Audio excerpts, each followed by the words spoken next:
มัดตัวนี้นะ50,000บ้านคนขายโลละแสน หัวไปตะกินเลย โอเคโคตรจะหมอแล้ว คนสมองก็ได้ ฝากมาให้นะ ทิศมันมีอันแนวมันยุ่งยากอันน้อยมันน้อยให้แต่เขาจีดเฮ็ดต้มแกงกับแกง กูอยากออกเลย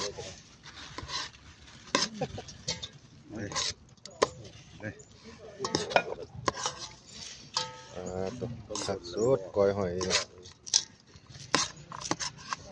ตัวนี้นี่ออก มาเด้อพ่อแม่พี่น้องเลยกินน้ำกันนี่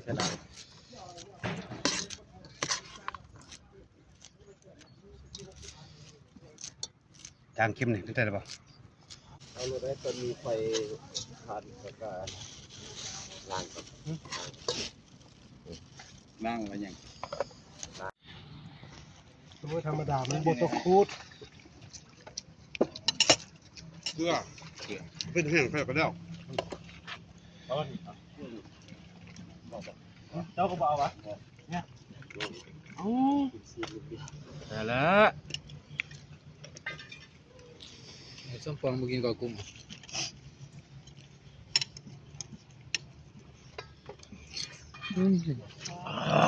หอดยาวๆเลย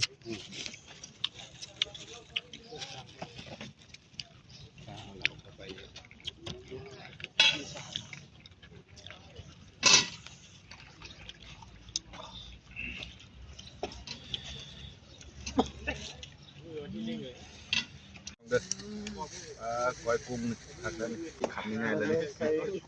ใส่เลยตก บ่ไม่ใช่อันนั้นซื้อกินนะ